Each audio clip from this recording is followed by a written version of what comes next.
I'm Sharon Betters, and you are listening to the Daily Treasure Podcast, and I'm so grateful that you have joined us for our series, Treasures Along the Way. This is our last week, but I'm hoping that if you have been following along, that you're starting to notice more treasures along your way as you go about your busy days. It's possible that maybe your days aren't busy. Maybe you're in a season of life where you are not in the same role that you have been in years past. Maybe your children are all grown up, or maybe you've recently retired, or maybe you got laid off or lost your job because of the circumstances in our culture right now. I just pray that wherever you are in your pathway, that today's treasure will be a blessing to you, that you will be inspired and encouraged to look for ways to offer the treasures of encouragement to others. Today's devotional is called The Blessed Rest of Self-Forgetfulness, and today's treasure is from James chapter 1, verse 19. Know this, my beloved brothers, let every person be quick to hear, slow to speak, slow to anger.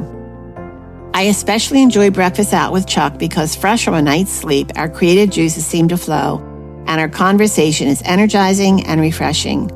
But this morning, the voice of the woman in the booth next to us broke our concentration, the way a chirping cricket demands attention or a barking dog fills the quiet morning, or once noticed, a dripping faucet must be turned off. She was talking when we sat down for breakfast, and she was still talking 45 minutes later when we got up to leave.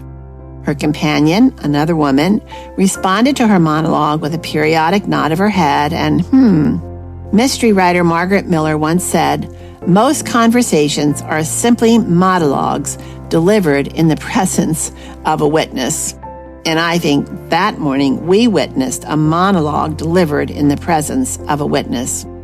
We learned about the numerous church events she had planned and executed, from the food served, how they were presented and tasted, the place card designs, the meeting agendas, the people who attended the meetings, the color scheme on the place cards, and then there was the program and how the program looked, and the heated conversation with another committee member, and the way the other committee members don't do things the way she does, and so on and so on. I get irritated just thinking about it.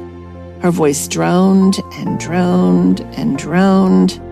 Chuck could barely restrain himself from asking her to take a breath and give us all a break from the constant, boring hum of her voice.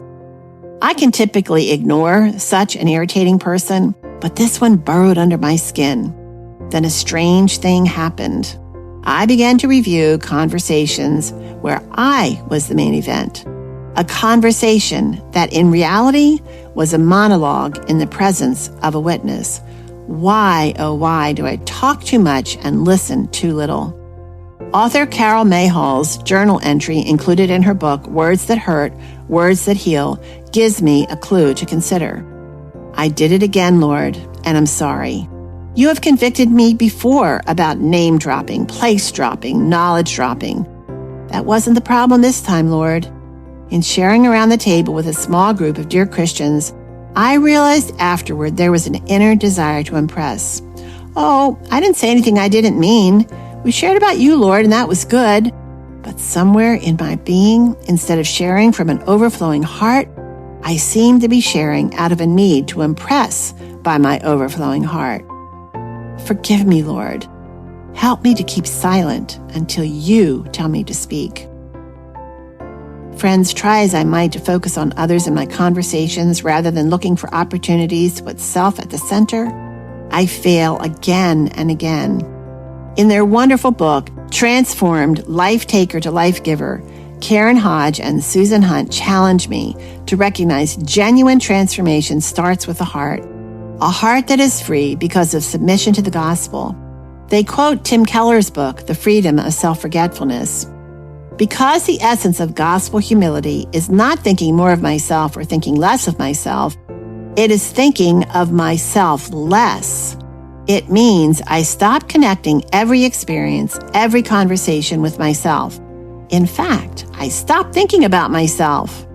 The freedom of self-forgetfulness, the blessed rest that only self-forgetfulness brings. Oh, friends, ouch. Yet also an aha moment. Think of how much energy it takes to make sure the conversation always comes back to me. There is freedom in submission to the gospel. Friends, God gave us 2 ears and 1 mouth for a purpose, so we will listen twice as much as we speak. The Bible says in Proverbs 10:19, when words are many, transgression is not lacking, but whoever restrains his lips is prudent. The great philosopher Will Rogers exhorted, never miss a good chance to shut up. And on that note, friends, I will. Friends, I'm Sharon Betters, and it is so special when you let us know how God is using the Daily Treasure podcast to help turn your heart toward Jesus. We are overwhelmed by some of your stories, by the way life is so broken for you, and yet somehow you stumbled across this devotional and you have shared how you start your day with it. Some of you, before you even get out of bed, not only are you blessed by the devotionals, but you're blessed by the stories that our writers share.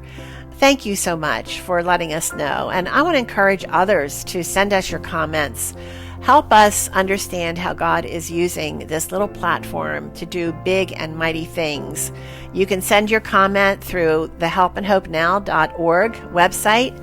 And when you do, we're going to add your name to a drawing and we're going to pick 3 winners. And we have such a fun little gift to send to you this month. It's called Be Still and Know, and it has beautiful blue flowers on it. It's a pouch. It's great for, you could put your makeup in it, or extra change, or little things in your purse that you don't want to lose.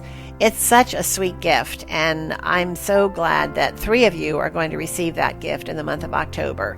So make sure you leave your comment at helpandhopenow.org. Your comments help us know how we can better serve you. I'm Sharon Betters. Thanks so much for joining us, and we look forward to being with you tomorrow.